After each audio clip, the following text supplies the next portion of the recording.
జలాల్ వెంట వెళ్లకుండా ఉండడానికి మంచి సాకే చెప్పావు సలీమా బేగం. మీ అనుభవం ముందు నా నాటకం బయటపడిపోతుందని నేను అనుకుంటూనే ఉన్నాను. ఒక్కసారి మీరు వెళ్లాలని నిశ్చయించుకున్నారు కనుక వెళ్ళి తీరాల్సిందేనా? అలాగే నేను కూడా అనొచ్చుగా. మీరు కూడా ఒంటరిగానే వెళ్లాలని పట్టుబట్టి కూర్చున్నారని.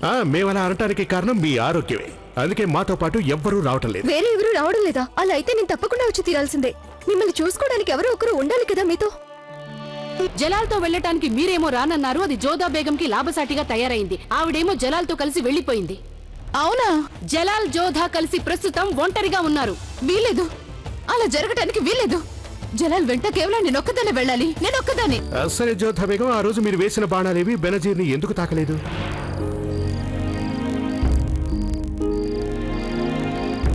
నిజానికి బాణాలు వేయటంలో మాకు మీరెంత నిపుణులు ఏంటో బాగా తెలుసు. ఏకకాలంలో ఎన్నో బాణాలు ప్రయోగించగలరు మీరు. మరి ఆ రోజు గురి ఎందుకు తప్పిందో తెలియటం లేదు.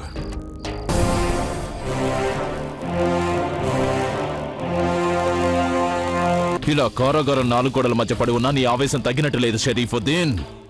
నేనేదో నిన్ను ఉద్ధరించాలనుకున్నాను, నిన్ను బయటపడేలా చేద్దామనుకున్నాను. అందుకని నేను చెప్పేది వింటే నువ్వు బాగుపడతావు. నేను చెప్పేది అర్థం చేసుకో. లేదంటే విని ఏం లాభం? నువ్వేం చెయ్యలేవని నాకు బాగా తెలుసాదాం. ఏదైనా చెయ్యాలంటే అందుకు బుర్ర కూడా ఉండాలి. అది నీకు అసలు లేనేలేదు. జీవితాంతం మీ అమ్మీ జాన్ కొంగు పట్టుకు తిరగడమే నీ తల రాతలో ఉంది ఆదాం. నీ ఆలోచనలు వినడం కంటే నేను ఇక్కడ ఇలా కారాగారంలో మగ్గిపోవడమే మంచిది.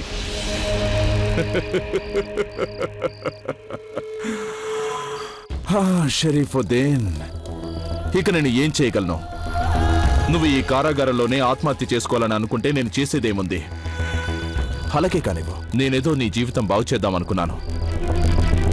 పోన్లే, అలాగే మగిపో షరీఫుద్దీన్. ఆలోచిస్తూ కూర్చో షరీఫుద్దీన్. సెలవు. నన్నేదో ఇక్కడి నుంచి బయటికి తెస్తానని లేని కొన్ని కబుర్లు చెప్పకు. ఎందుకంటే నన్ను ఇక్కడి నుంచి వేరొకరు బయటికి తీసుకురానున్నారు.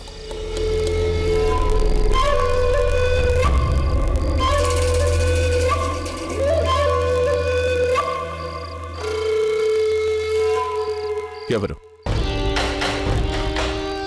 ఎవరనేది సమయం వచ్చినప్పుడు నీకే తెలుస్తుంది ఆదాం.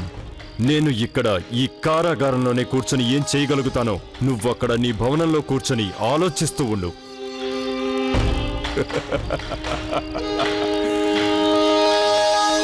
అలాగే ఆలోచిస్తూ ఉండు షరీఫుద్దీన్, ఆలోచిస్తూ ఉండు.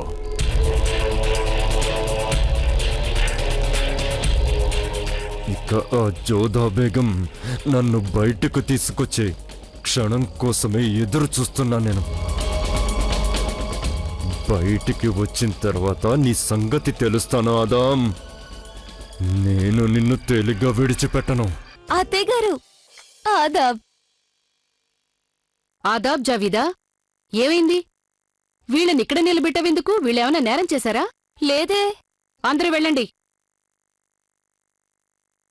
ఏమైంది జావీదా? చెప్తానుండండి. అది విన్నారంటే నా తెలివితేటలకి మీరెంతో మురిసిపోతారు. కానీ ముందు మీరు ఇందులోంచి ఒక గుక్కర్ తాగాలి. తీసుకోండి, తాగండి.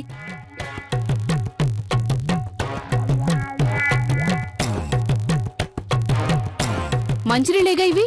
అవును, నేను ఈ నీళ్లలో విషం ఉందో లేదో పరీక్షించాలనుకున్నాను. నీకేమైనా మతిపోయిందా జావీదా? లేదత్తయ్య, ఇవాళ్ల నేను నా తెలివి ఇందులో ఉపయోగించాను.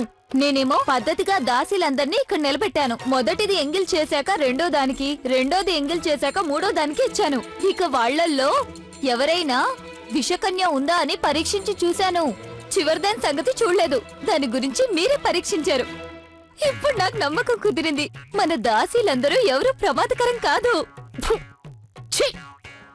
నిజంగానే నీకు మతిపోయింది జావీదా. ఎంత పని చేశావు నువ్వు? అత్తయ్య, మీరు కంగారు పడకండి. ఈ లోకంలో ఎలాంటి విషమైనా మీకు ఎలాంటి హాని చేయలేదు. మూర్ఖురాలా, నువ్వు దాసీలు తాగిన ఎంగిలి నీళ్లు నా చేత తాగించావా? మిమ్మల్ని ఆదం సాబ్ గారిని కాపాడాలంటే ఇలా పరీక్షించడం చాలా అవసరం. ఏం చెప్పగలం? షెహన్షా గారి లాగే ఆదం సాబ్ గారు కూడా ఎవరైనా శత్రువులున్నారేమో. నేను మంచి పనే చేశాను అత్తయ్య. జావీదా, ఇప్పుడు నేను నీకో సంగతి చెప్పనా? ఆదం ఖాన్ కి నాకు ఈ లోకంలో అందరికంటే ప్రమాదకరమైన శత్రువులు ఎవరైనా ఉంటే అది నువ్వే. నీ నుంచి మేము ఎలా తప్పించుకోవాలో ముందు ఆ సంగతి ఆలోచించాలి. అదే కానీ అత్తయ్య ఇప్పుడిక నేనే తాగాలి. నేను తాగితే తేలిపోతుంది. నాకు కూడా ఏం కాలేదు. దీన్ని బట్టి చూస్తే మా అత్తయ్య కూడా విషకన్య కాదని తేలిపోయింది.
కాసేపు విశ్రాంతి తీసుకోండి, అలసిపోయి ఉంటారు.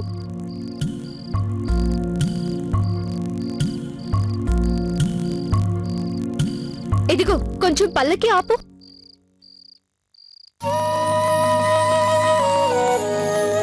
ఇప్పుడు ఏమైంది నా ఇల్లాల? నీ ఆరోగ్యం బాగానే ఉందిగా? నేను కొంచెం అలసిపోయాను, కాసేపు విశ్రాంతి తీసుకోవచ్చా? ఇదిగో బాబు వినండి, అమ్మగారు కొంచెం అలిసిపోయారట, అందుకని మంచి చోట ఒకటి చూసి విశ్రాంతి ఏర్పాట్లు అవి చేసి పెట్టండి. సరే సేటు గారు, కొంచెం ముందుకెళ్తే సత్రం ఉంది, అక్కడ ఆగుదాం. సరే సరే, పదండి పదండి.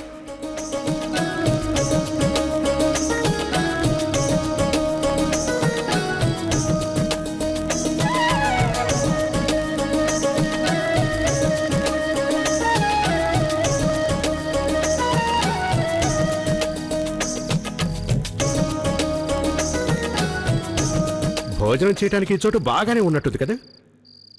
ఈ సత్రంలో శాకాహారం ఉంటుందా? మనం వెళ్ళేది యాత్రకి కదా. ఇక్కడంతా శాకాహారమే ఉంటుందమ్మగారు, ధైర్యంగా కూర్చోండి. మీకు ఈ సంగతి తెలుసా? ఆగ్రాలో పెద్ద గొడవ జరిగిందిట. అక్కడ షెహన్షాని చంపాలని ఎవరో విషకన్య వచ్చిందిట. అలానే అండి? అవును, కానీ మన హిందూ మత మహారాణి జోదాబేగం లేదు, ఆవిడేమో తనే విషయం తాగేసి షెహన్షాని కాపాడేసిందట.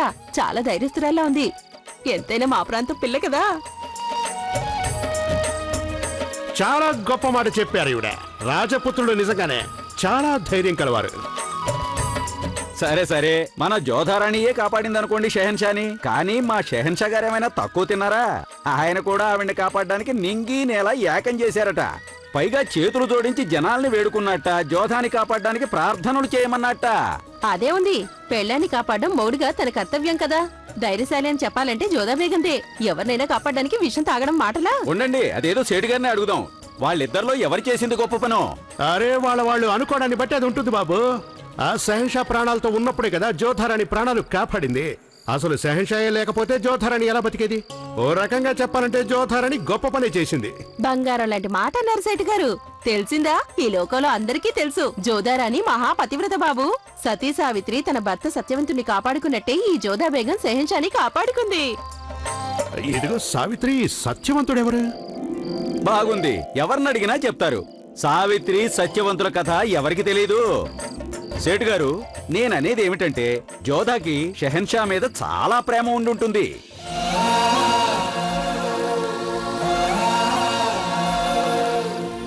అమ్మగారు, మీరు ఎప్పుడైనా షెహన్షాని జోదాబేగంని కలిసుండగా చూసారా?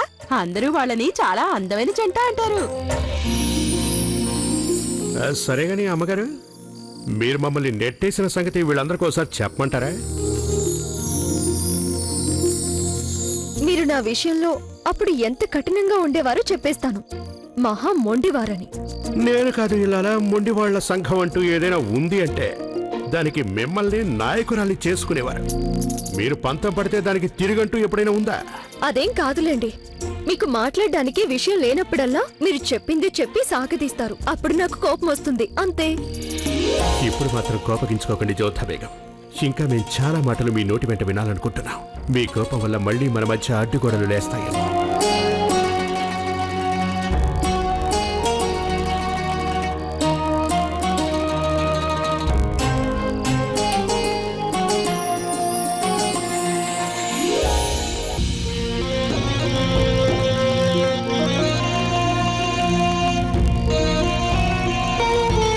ఏదో దేవకన్యలాగా మీ మొహం చాలా ప్రశాంతంగా ఉంటుంది జోధా బేగం. నిరాశలో కూడా ఆశను పుట్టించగలరు మీరు. ఆగో, వెళ్ళు, నువ్వు కూడా వెళ్ళు.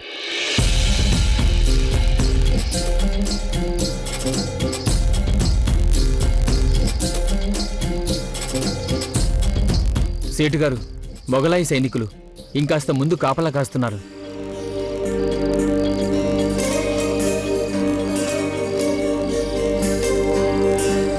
అధికారయ్య, వందనాలు. ఎక్కడికి వెళుతున్నారు? అదేనయ్యా, మేమంతా తీర్థయాత్రకు వెళుతున్నాం. అయితే వెళ్ళొచ్చు. మొత్తం ఎంతమంది మీరు? వెళ్ళి లెక్కబెట్టు. చిత్తం హుజూర్.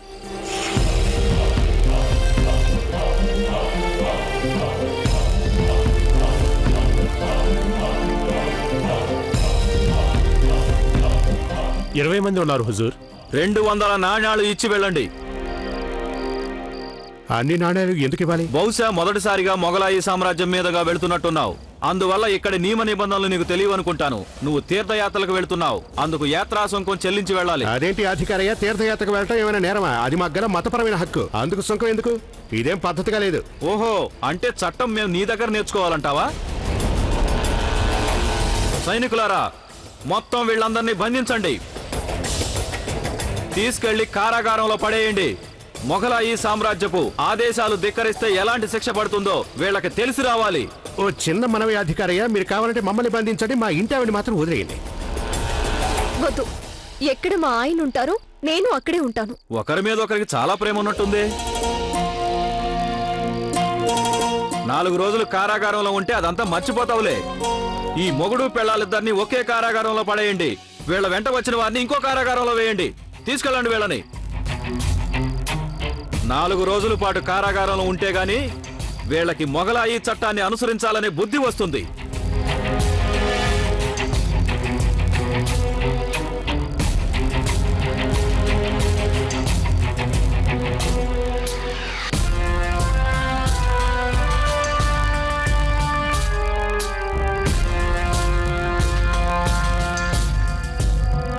మీరు ఇక్కడ కూర్చోండి.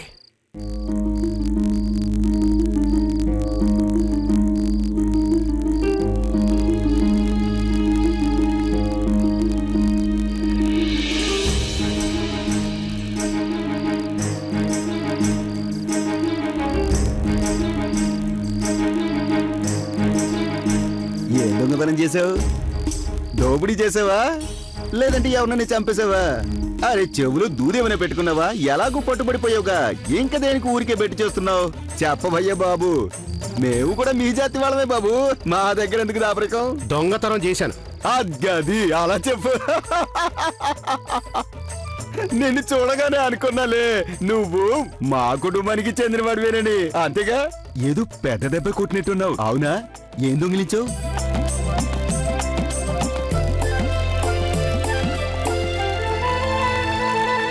అది అలా చెప్పు.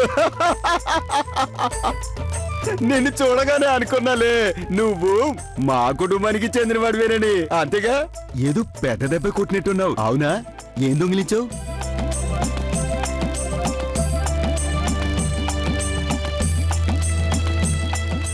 అలాగా, అది విషయం. మొత్తానికి పెద్ద దెబ్బ కొట్టేవయ్యా. మోహన్ చూస్తే ఏదో రాజకుమారిలా ఉంది. ఎలా పెట్టావు? అరే, నేను నీ జాతి వాడినే కదా నాకు చెప్పడానికి.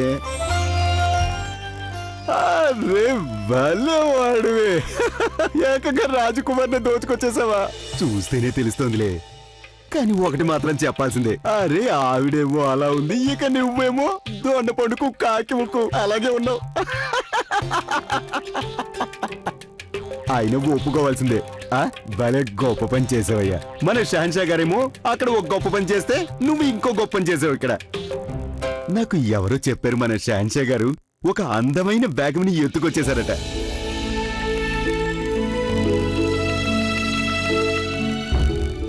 అరే నేనేమైనా ఈవిడ అందగత్త అంటున్నానా? నేను చెప్పేది జోధా బేగం అందం గురించి. మరే జోధా బేగం గారేమో విషం తాగేసిందట. నిన్నో మొన్న షాన్షా గారిని రక్షించాలనట. దాన్ని బట్టి చూస్తే మన షాన్షా గారు గొప్ప అదృష్టవంతులే. నువ్వు కూడాలే సంతోషమేనా? ఇక నువ్వు నాతో స్నేహం కట్టు. స్నేహం అంటే గట్టిగా పట్టుకోవాలి.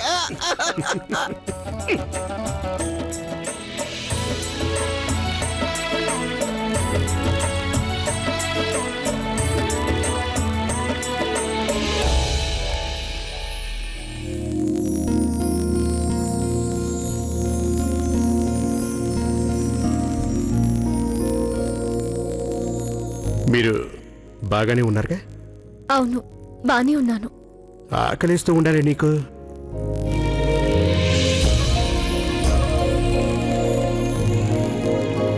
తిండి గిండి ఏం బెటరా ఏంటి? వస్తుందిలే.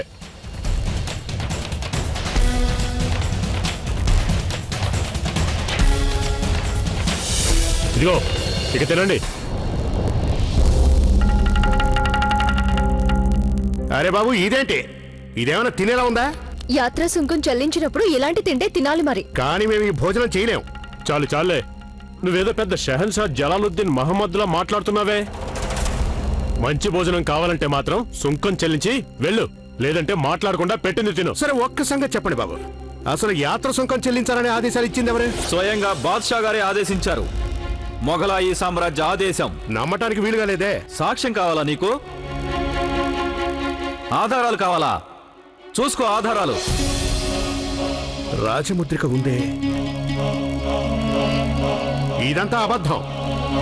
షహన్షా గారు ఇలాంటి ఆదేశాలు ఇవ్వలేదు. నోర్మై, బుద్ధి లేదు నీకు. షహన్షా ఆజ్ఞల్ని అబద్ధం అంటావా? సైనికులారా, బయటకు తీసుకురండి వీడిని. వెంటనే వీడికి శిక్ష పడాల్సిందే. షహన్షా గారి ఆదేశాలనే ధిక్కరిస్తాడా? సొంకం చెల్లించకపోతే ఇష్టం వచ్చినట్టు శిక్షిస్తారా? ఈ శిక్ష కూడా షహన్షా గారు నిర్ణయించినదే. ముసల్మాన్ కాని వాళ్ళంతా తమ తీర్థయాత్రలకు వెళ్లాలంటే యాత్రా సుంకం చెల్లించాల్సిందే. పట్టుకోండి, లాక్కురండి.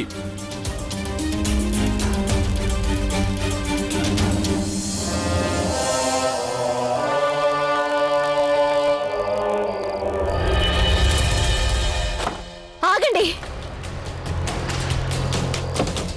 షహీన్షా, మీరెవరైనా విషయం వీళ్ళకి చెప్పేస్తాను. వద్దు, మీరు అలా చెప్పడానికి వీల్లేదు.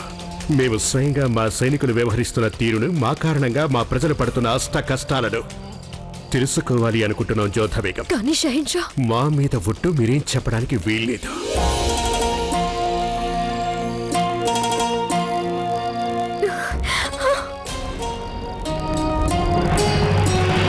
యాత్రా సుంకం చెల్లించవు. పైగా మొఘలాయి సామ్రాజ్యం నియమాలే ధిక్కరించి మాట్లాడతావు. ఆగండి. మీకు సుంకమేగా కావాలి? అవును.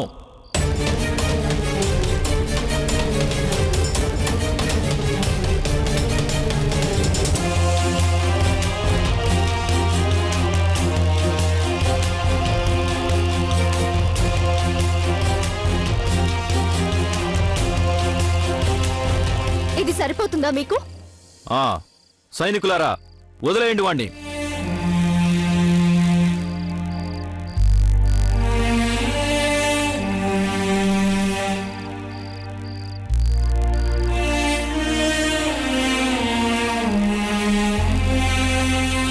మీరు ఆ పని చేసి ఉండకూడదు. నేను నిజం చెప్పకూడదనే కదా ఒట్టు పెట్టారు. తమరిని కాపాడొద్దని కాదుగా. మీరు కొరడా దెబ్బలు తింటే నేను సహించలేను. ఇది బాగా గుర్తుంచుకో. మొఘలాయి నియమాలను ఎదిరించి మాట్లాడుకో. నీకంత పౌరుషం వస్తుందంటే వెళ్ళు, ఈ నిబంధన పెట్టిన వారినే వెళ్ళి నిలదీసి అడుగు. షహన్షాను అడుగు.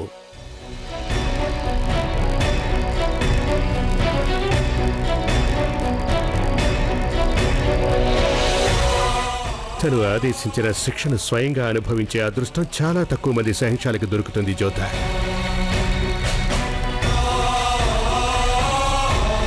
కానీ మీరు మాకు అవకాశం లేకుండా చేశారా?